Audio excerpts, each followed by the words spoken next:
Захиалагч нь улаагүй байж хүн захиалгаар асан гэж хүн шийдэгдэх гэж үгээд юм. Наа чи мангар биш бол хуулч биш зүгээр ердийн хүн ойлгох шүү дээ. Таны хэрэг зарлах болоогүй гэж одоо энэ хэргийг шалгаж байгаа учраас одоо зарлах цаг нь болоогүй гэж яриад байгаа шүү дээ. Тэрийг хурц мэддэггүй маа. Тэрийг би юу яач гэсэн байгаа. Тэр шүүхээр шийдвэрлэгсэн хэргийг нийл болгох санал боловсруулах гэсэн өргөө өгсөн байгаа. Тун удахгүй би энэ саналаа засгийн газарт оруулнаа. Хууль өөрчлөлтөд ийм асуудлыг шийддэг болсон. Засгийн газар шийддэг болсон. Нэг зардаг 5 удаа өөрчлөжсэн гэдэг ийм баримтыг гаргаж штэ. 5 удаа өөрчлөжсэн. Миний гар үсгдэг юм байна наа чинь.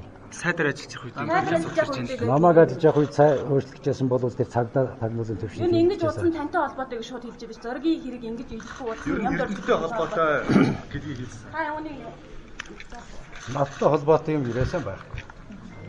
Наа чи юунд сандраад байна вэ гэхээр хүмүүсийн мөчд баримтаар хэлсээр шийтгүүлж гисэн.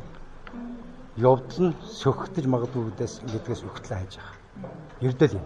ажлыг өөрчлөх нь улс төрийн зорилготой гэж яриад байгаа шүү дээ. Ямар зорилго байхгүй. Тэр захиалагч гэдэг хүний үнхээр болчихсон бол баримттай гаргаад тэрийг шалгах юм бол над хэлэх юм байхгүй шүү. Би бол та нар захиалагч байгаа гэж хэлж байгаа захиалагчаа зарлах гэж байна.